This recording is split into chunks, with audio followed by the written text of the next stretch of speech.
then it's okay. Well, Jung Kim. Yep. That's not fun. Yes. So last week, Jung Kim filed a brief with. So this all revolves around the DMCA, Digital Millennium Copyright Act. Awesome. Yeah. That thing's sure cool. So what a great number of things it does for people. So buckle up. So the I believe this originated with the EFF, the Electronic Frontier Foundation. Mm-hmm. You know, they fight for electronic liberty. Yeah, they did that song Unbelievable. Yes, they certainly did. What the fuck? But they basically were petitioning a change to the DMCA to get around some kind of, pretty broad anti-piracy measures in the interest of resurrecting games that don't function on their own anymore, specifically like games that have to contact some kind of server that no longer exists, right, and stuff like that. And basically the ESA, which is the industry association, it's the thing that publishers belong Entertainment Software Association. Yes. Yeah, and not they put on E3. Yes. But they're let's face it here, they're more of an industry advocacy group than a consumer group. Yep. Or they're not at all a consumer group. Yes, actually, they are not. Which probably makes it not that surprising that they are fighting this thing tooth and nail. Yeah. They very broadly are rejecting the idea that you should be able to hack old games and consoles that don't work on their own anymore to make them continue to work. Right. Citing all the provisions, in the DMCA that currently stop you from doing any of that stuff legally. Right.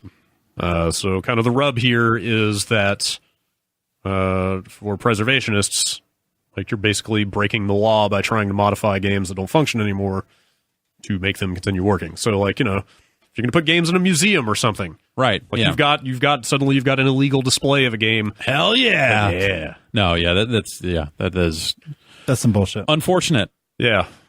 I want to fucking play Resident Evil Outbreak. God damn it, I'm going to do it. Oh, I don't think that this needs to cover all such games. Okay. Well, I think in that case, like leave that one behind. That one is almost like, if you're doing it right, you're not actually modifying and hacking the game. You're running a private server at that point, which is, I think, could be a separate situation. I think this might apply more to, let's say, like the original Xbox, where Xbox Live is no longer available, right? And there would be some games that would only have been available in that fashion, or games that only work if those servers are up. I'm actually and shut down MMO like the Matrix Online. Right. I'm not actually sure that's a private server situation about that. Too, but, right? Maybe. I mean, it's pretty tough for us to talk about this stuff because none of us are lawyers. That's not true. Well, okay. I'm not a lawyer. Dan's a lawyer. Okay. I'm a lawyer by night. Yeah. Are you? What states are you? He represented himself in 48 of these states. Okay, gotcha. I saw some discussions of, you remember BNet D? Yeah, like that was ages ago. It was like the homebrew kind of like BattleNet replacement. Yes. Like that got shot down in court. Like Blizzard won that, right? And that was an external thing. That was not, as far as I know, that was not modifying the client. That was a reverse engineering of you'd have to modify the client such that it would know to point at that server that was running BNet D, but that's something that you could do with a proxy. Right. It's not necessarily something where you're modifying the game itself. Right. So the point is that businesses have fought very broadly against any such modifications. Yeah, I mean, on either end.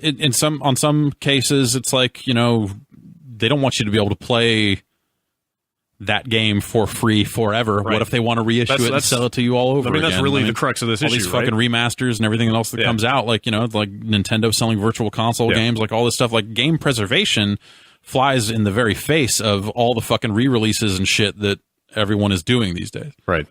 And that sucks. We don't want you to mess with this old thing because just on the off chance that we might want to sell it to you again later. Exactly. Yeah. It's not enough that they're, it's enough that they would want to theoretically be able to do that. Right. I think like even if they have no intention of ever doing that. Yeah. They want to reserve the right to do so. Yes. I feel like it's kind of the same thing as like, when like Disney came in and bought Lucasfilm, and then people were saying like, oh, what if like Tim Schafer went and bought back Full Throttle and Grim Fandango or something? Yeah. It's like, it's the same situation of like a mega corporation like Disney is never going to fucking do anything with Full Throttle, but it's also not worth it to them to sell that off because just in case. Yeah. It's better for them to own the rights to that. Except that isn't that one of the games they're doing? They never announced Full Throttle. They did Grim Fandango. They're doing Grim. They announced they're doing Day of the Tentacle. But again, they provision people to do those things. They don't sell it off wholesale. Exactly, yes. Like, big corporations always want to have everything they possibly can. Yeah. Even if they're not actually going to do anything with it. Especially Disney, as it turns out. They're pretty good at keeping stuff. Yeah. and then very carefully letting it out for people right at a time of their choosing. That's exactly what all of this is about. But it kind of, I feel like all of this sort of just ignores the issue of like, hey, you paid for these products back in the day and now they don't work anymore. And like, is there any legal precedent around that at all? I think it's one of those things where it's the boilerplate stuff that no one reads. The end user license agreement sells software as a service, not as a product that is guaranteed to work forever. That sucks. And that's, it does. And it's one of those things that like I look at it now and go like, it would be really great if like there were legal ways to actually go about doing this stuff. And I suspect like it'll eventually have to happen. But if it doesn't, you'll be able to get that stuff anyway. That stuff, the internet is what it is, right? Yeah. I mean, like if you look at emulation, you look at, the stuff that's been reverse engineered and, it's like the stuff that gets traded around online. Along those lines, if you look at, like the ability to run a custom server for fucking Phantasy Star Online for the Dreamcast, like people find a way. I mean, you're not wrong. And like it would be tricky to use it in a museum. That's the thing. It'd be tricky to use it, in academia, because it is technically, because that stuff would still technically be illegal in some fashion. If you want to formalize the stuff by like adding it to the Library of Congress or something, like that's not going to happen as long as these regulations are in place. But like, fuck the Library of Congress. Like, I don't give a fuck. That shit is out there. Fuck you. I'll build my own Library of Congress of fucking old ass games that still miraculously work because fuck you. Yeah, but it kind of always has to exist on the fringe of the internet as long as this stuff is in place. Like and it's like archive.org posted all those DOS games, and I was looking at it and going like, what the fuck are these people doing? Because they have like N64 ROMs there and stuff. Like they have huge full collections of these games. That you're just like, really? Yeah. Like, that seems like Nintendo. I mean, especially when Pokemon stuff started getting out there and super popular, Nintendo was cracking down on ROM sites fucking left and right through the 90s. Sure. Because they were just like, here's fucking how to hack Pokemon shit and then put it on a flash cart. Like, they were still dealing with the physical piracy and, repro carts and stuff like that were coming out of, Hong Kong and stuff like that. Yeah. Like, they were suing Bung. Remember Bung? I do. Let's not say any more about it. Yeah. Yeah, you're not wrong. I mean, you'll be able to get this stuff pretty much in perpetuity. It would just be nice to know that you're not breaking any standing laws while totally. You're doing it, yeah. I mean, it's but it's like they never made an exemption for like ripping DVDs, right? I don't think so. No. Yeah, and it's like weird. That's not a problem. Yeah.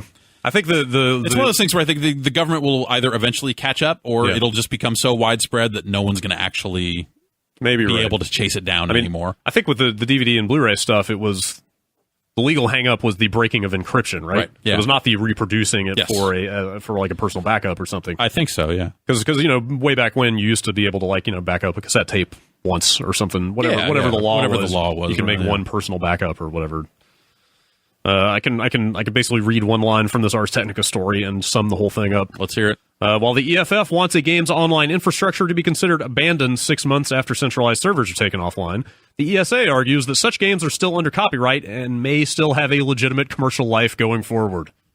Yeah. May have. Yeah. Yeah, totally. I mean, it's of course like you of course they would represent that position the same way back when fucking SOPA was going around. Like you look at the companies that were supporting that, you're like, oh, of course.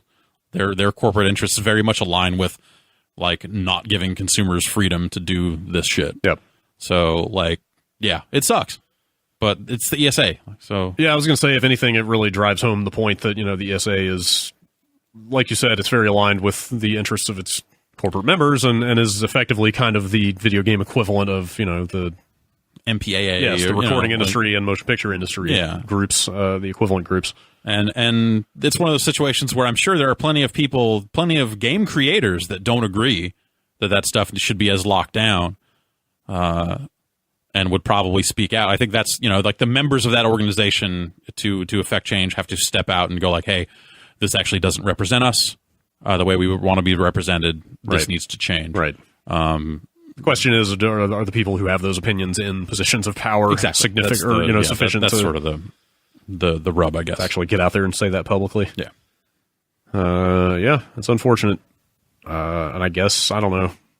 I don't know what the next step is for this stuff. I don't know if I actually believe there is a hearing Yeah, I mean, it makes sense that the ESA would have that here in that position, but this all still has to lead to some kind of actual court thing. Right? Here it is. The U.S. Copyright Office is going to be holding public hearings May 19th through 21st in D.C.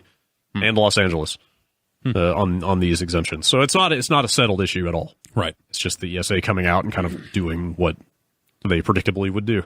Yeah, it's what they assume, or I guess what they know that the companies that are part of their organization would want. Yeah, I suppose, but I guess you'd have to ask all the individual companies what they think about. Oh, there are business people at all those companies. They're totally for this. Fucking lock it down. Yep. It's internet hackers hacking our video games. Yeah. So putting nudie people in them. Nah. Stay tuned. We'll see what happens. We proved to be incredibly clairvoyant last week in predicting the announcement of a new Deus Ex game.